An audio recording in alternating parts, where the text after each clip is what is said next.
Bonsoir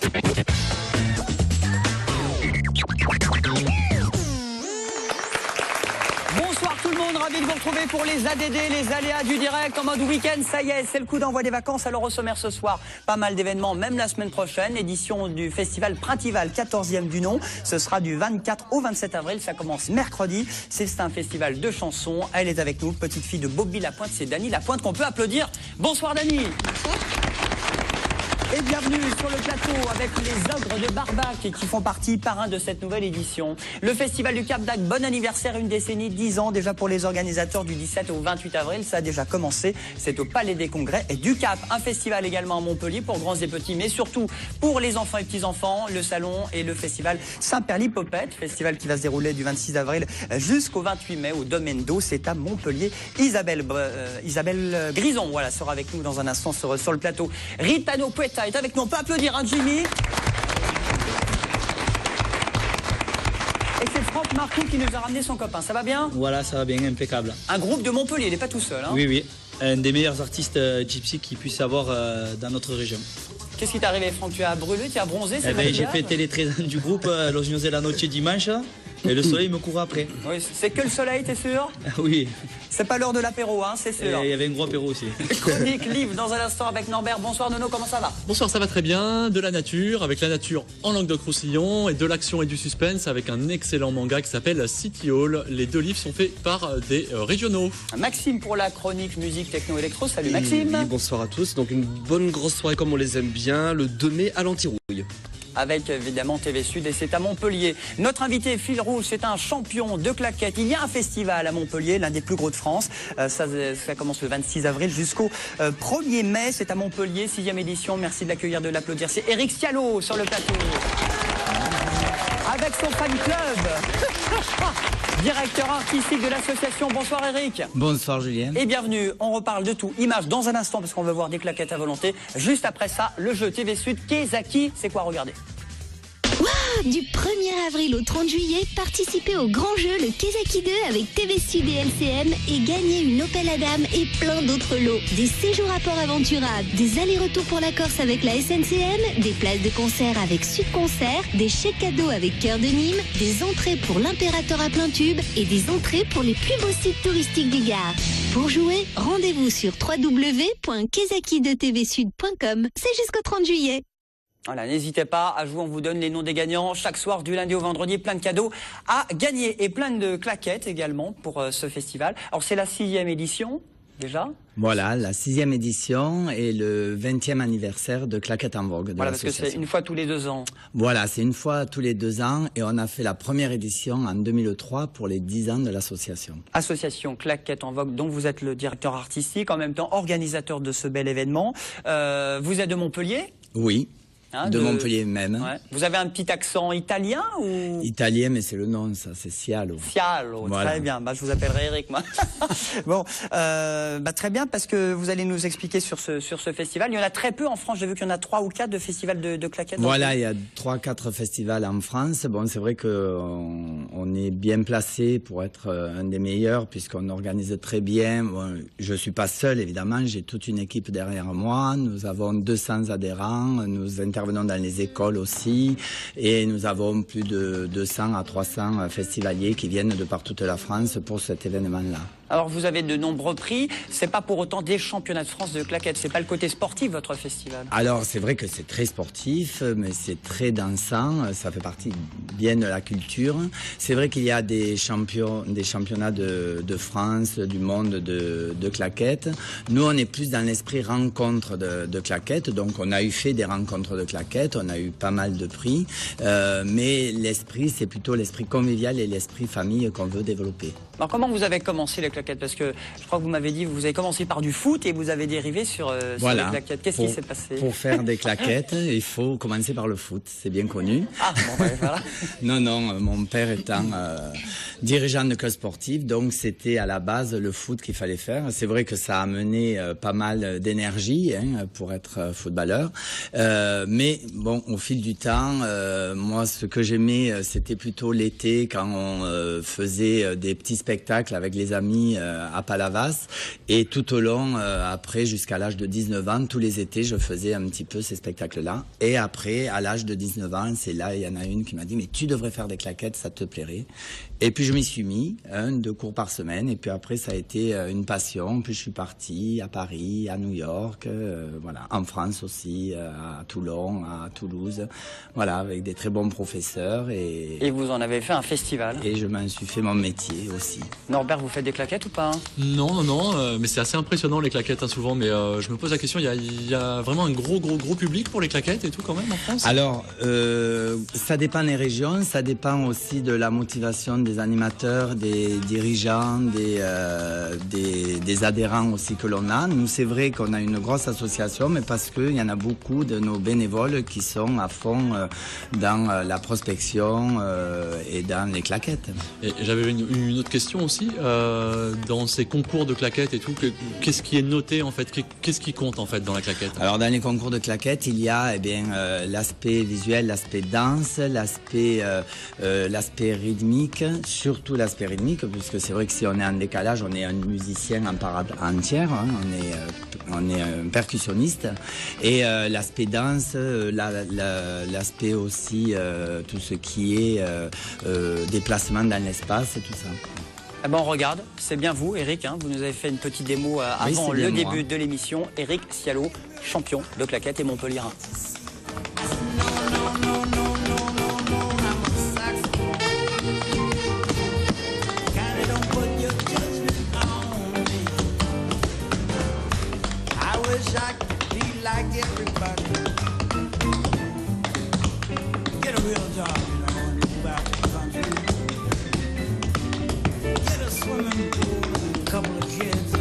And lots of money, but somehow the things you gotta do to get those things don't appeal to me. I said, no, I'm a saxophone.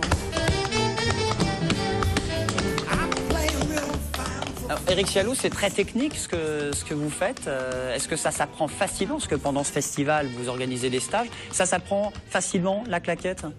Alors, c'est comme tout apprentissage. Si ça nous plaît, évidemment, ça va s'apprendre plus facilement que si, pas si on est contraint, mais si on y va juste pour l'aspect plaisir. C'est vrai que, si on y va pour se perfectionner, ça peut être plus facile. Après, effectivement, les musiciens, c'est un peu plus facile. Pour les danseurs, c'est un peu plus facile.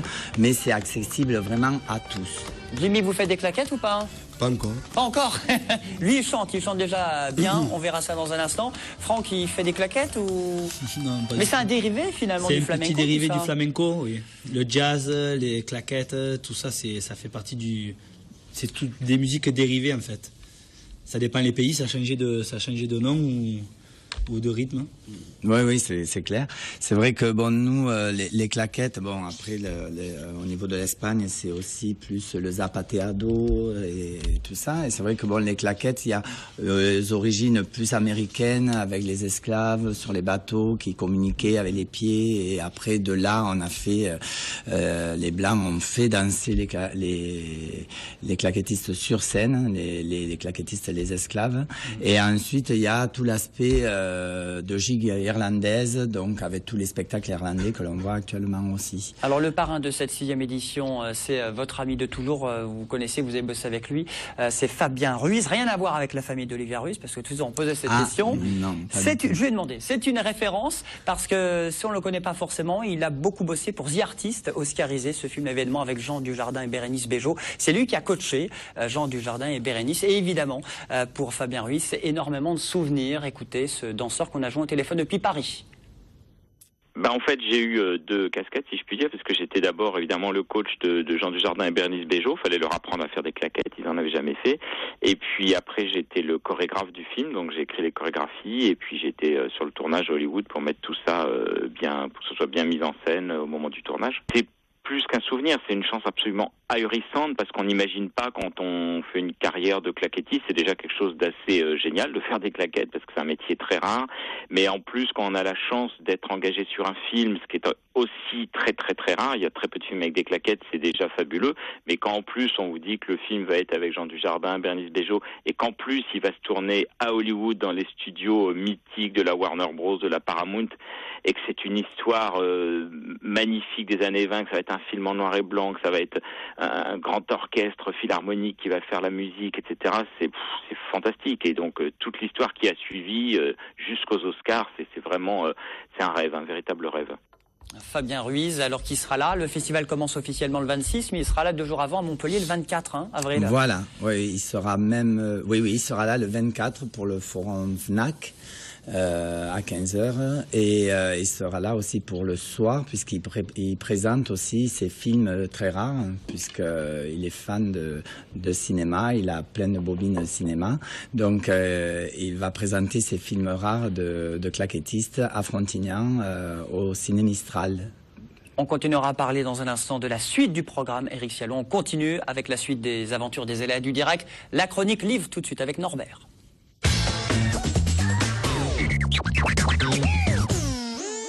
Avec des livres régionaux et on commence des petites balades en Languedoc-Roussillon, pourquoi pas, avec les vacances Nature en Languedoc-Roussillon, Norbert. Nature en Languedoc-Roussillon, effectivement un très très beau livre, un véritable couteau suisse pour ceux qui veulent découvrir ou redécouvrir la région, le Languedoc-Roussillon, mais aussi sa biodiversité, puisqu'en fait ce livre est écrit par 2 personnes, François Legendre qui est un professeur des écoles et fan de nature, et également Jean Ramière qui est lui donc ornithologue et naturaliste. Et il nous propose un livre qui est en fait thématisé, 9 gros chapitres, qui nous permettent à nous, selon nos envies, d'aller visiter la garrigue, les cours d'eau, les villes et les villages. Enfin, il y a beaucoup de thématiques là-dessus. Donc, on prend le livre, on a une envie, on se dit tiens, je veux faire une balade en forêt, on va sur le chapitre forêt et on découvre ce qui existe comme forêt dans notre belle région.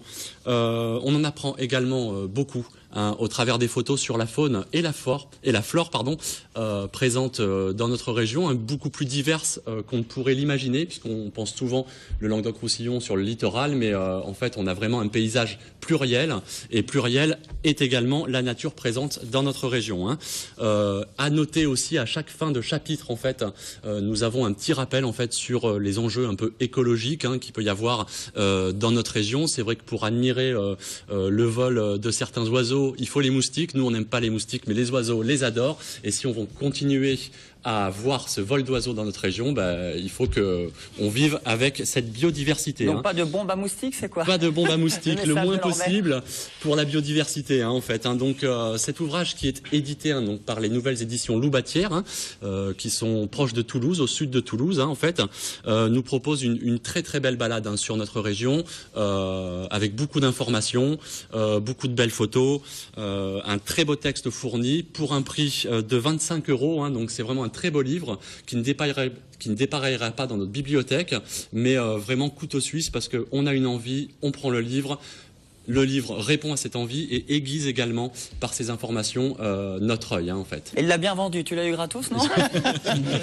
Un autre livre sur les mangas, ça c'est régional. Les mangas, tout à fait.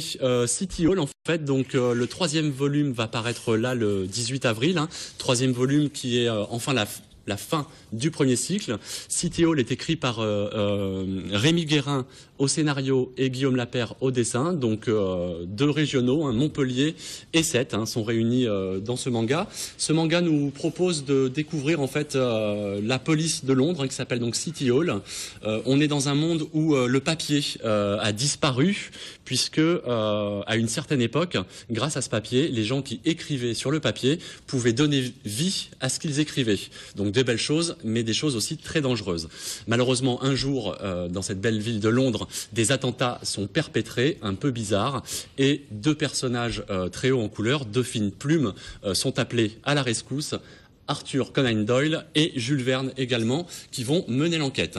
Donc le suspense est vraiment au rendez-vous. Là, Rémi Guérin nous propose une histoire plurielle, avec beaucoup de clins d'œil au cinéma, aux jeux vidéo, à la nature un peu geek des choses, et également un dessin très fouillé donc de Guillaume Lapère, qui nous offre vraiment un dessin magnifique, très efficace.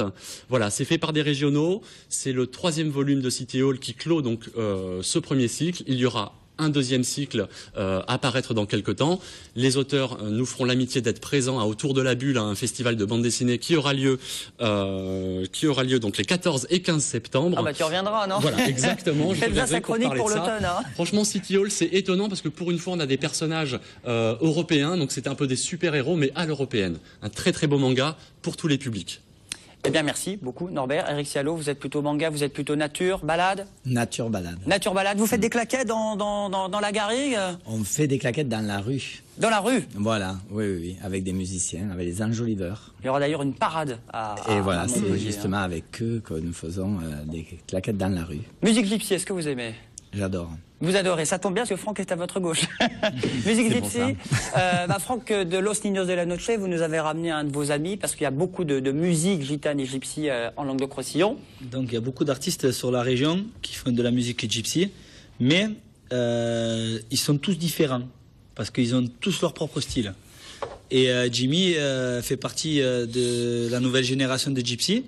Et par contre, il est allé à la bonne école avec les anciens gypsies comme Ricao qui est déjà venu là.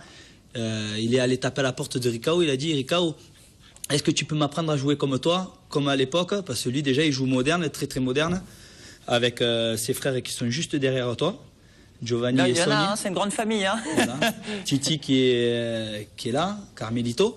Et donc j'ai dit, Jimmy, il faut que tu reviennes sur le plateau pour parler un peu de toi.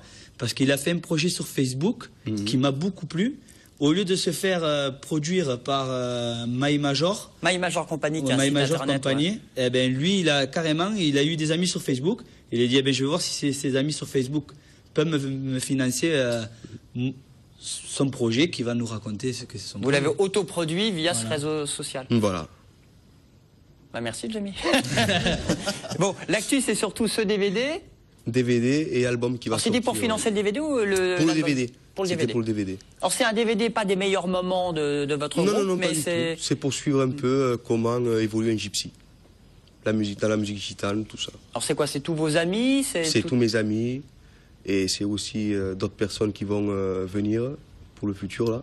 Alors vous avez tellement d'amis que ça dure 2 heures ce DVD, Ah non? oui, non, on va essayer de faire ça en 50 minutes, un truc comme ça. Un petit reportage sur les gypsies.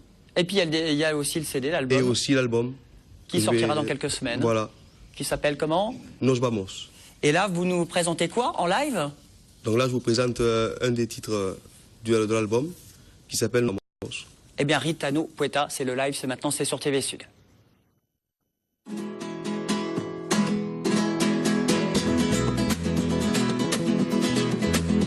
Pero dime si me quieres, como yo te quiero, como yo te adoro. Pero dime si me quieres, como yo te quiero, como yo te adoro.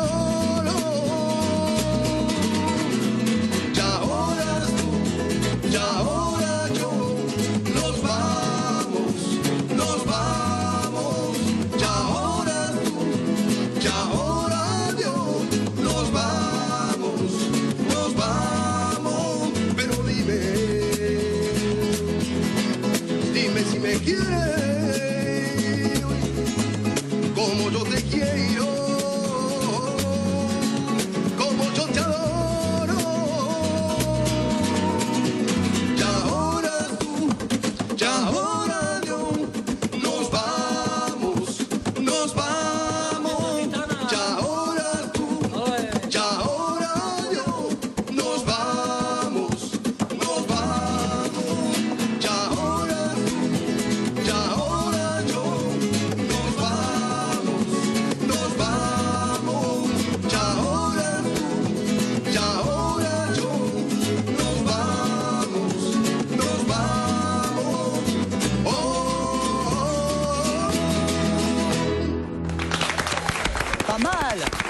Gaetano Poeta en live, le DVD et l'album qui sortira au mois de juin. Et là, c'est l'un des extraits de, Voilà, de l'un ce des nouvel extraits. opus. Oui, c'est ça. Et des dates dans la région, vous allez vous Donc produire là, j'ai pour le 29 juin, en Corrèze, dans le château Mercure. En Corrèze. Ouais. Vous n'êtes pas plus près? Non, là, non. On Corrèze, s'est c'est où il y a concentré François sur- Hollande, tout ça là-bas. Ouais. C'est ça. Bon, bah très On bien. s'est concentré sur l'album et le DVD et on s'est dit, bon, Faudrait quand même faire quelques dates à Alès, au Feria et tout ça. En non fait, Jimmy, comme il me suit un peu avec le groupe que j'ai déjà, je le ferai monter, je l'inviterai sur la feria de Palavas. Tu vas le faire bosser. Le ouais. 4 mai. Puis après, il joue avec moi aussi à Moguio pour la Romeria au Cheval Blanc. Donc après Montarno. Je le Bon, fais bah su- Franck, c'est ton manager en clair. Voilà. Hein. Voilà. Non, mais en fait, ce qu'il y a, c'est que au lieu de se tirer dans les pattes tous les groupes et tout, eh ben, je réunis un peu tout le monde, je partage avec tout le monde ma musique, parce que le gypsy, on le vend pas, on ne vend rien du tout, c'est un art, c'est la musique d'un peuple. Et si nous, les jeunes, on fait éteindre cette musique, eh ben, notre culture elle va partir et on existe grâce à la guitare. Et toute la vitrine, ça a été les Gypsy Kings. Il y a eu Chico les Gypsy. Et puis aujourd'hui, il y a nous. J'espère qu'on sera au même titre qu'eux un jour. Dans les arènes de Palavas, on fait le Zénith, on va faire le Zénith, tout ça, et voilà. Bon, alors, Los Niños de la Noche avec Gaetano Poeta. Voilà. Très mariage pour tous. Hein. On se retrouve dans un instant, les amis, après la pause et la pub. À tout de suite.